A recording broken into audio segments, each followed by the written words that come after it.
Guys, kitang-kita agad ang positibong epekto ng magandang simula ng kampanya ng Gilas Pilipinas. Umangat agad ang FIBA ranking natin, malinaw na resulta ito ng dalawang convincing win ng Gilas sa first window ng FIBA Asia Cup Qualifiers. Gusto ni Coach Tim Cone na magtuloy-tuloy ang magandang nasimula ng ating national team. Kung kaya ngayon pa lang ay paghahandaan na ng solusyon ang posibleng maging problema sa hinaharap. Ano ba ang posibleng maging problema natin sa hinaharap o ng Gilas sa hinaharap? Mahusay namang naigiya ni Coach Tim Cone sa dalawang magkasunod na panalo ang ating national team. Nabuo ang Gilas 12 nang walang intriga o politika. Maayos na napuproseso ni Richard Del Rosario ang mga kailangang ayusin sa mga players bilang team manager. So, ano ang dapat paghandaan o ang problemang dapat paghandaan ng ating national team? Lahat ng Gilas players ay may kanya-kanyang mother team at ang basketball ay isang contact sports. Lakas ng katawan ang gamit, pisikal ang laro. Kaya nga may nagtatamo ng injury. Parte yan ng kanilang propesyon. Isa yan sa posibleng maging problema ng Gilas, kaya naman para mapaghandaan ang mga ganitong sitwasyon, plano ni Coach Tim Cone na dagdagan ang pool ng Gilas. Hindi naman ito paghahanda para lang sa possible injuries. Preparasyon na rin ito para sa iba pang basketball event na magpa-participate ang ating national team. Napupusuan di umano ni Gilas coach na isama sa Gilas pool. Una ay si Renz Abando, 25 years old, 6'2". Noong nakaraang World Cup, nakapagpakita si Abando ng magandang performance. Paghawak niya ang bola ay nagtitil-iyan agad ang mga fans kasi nga'y nakapagpakita na ito ng husay sa Korean Basketball League. Pero may mga nagtatanong, malubha raw ang naging injury ni Abando sa Korean League, hindi ba?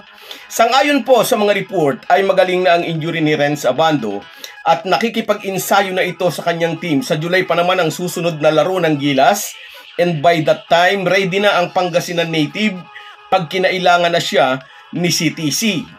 Napupusuan din ni Tim Cone si Jordan Heading, 25 years old, 6'2" din, tulad ni Renz Abando.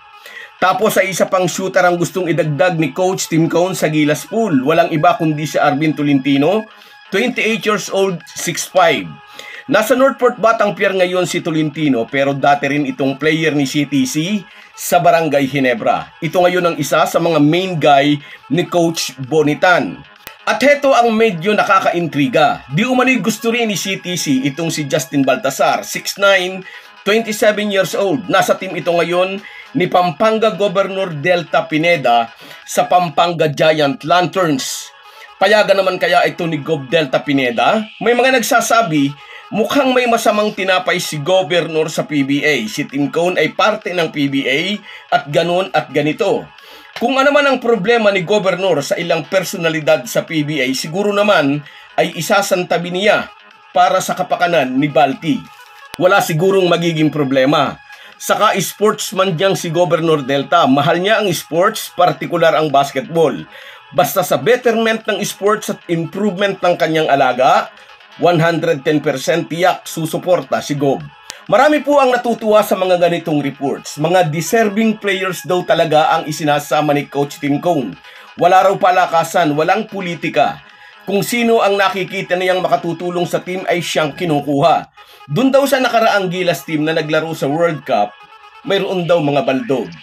Dahil po sa dalawang convincing win ng Gilas sa first window, ngayon ay tayo na ang iniimbitahan ng mga European teams para sa friendly games o tune-up games. Dati hirap na hirap ang Gilas na maghanap ng mga foreign team na makakalaban at team B pa nila ang inihaharap sa ating kupunan. Iba na ngayon, biglang nagbago ang pagtrato nila sa ating national team dahil kay Coach Tim Cone o dahil sa bagong Gilas 12.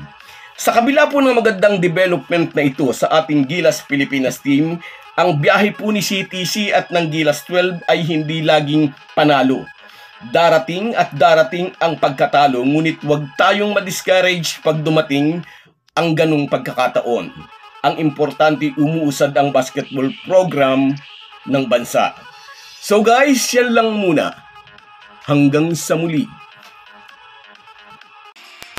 Bago tayo magpaalam, may imekos-mekos na natin ang ating shoutout.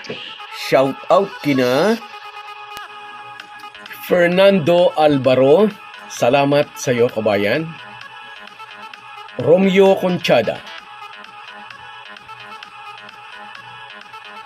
Efren Mendoza,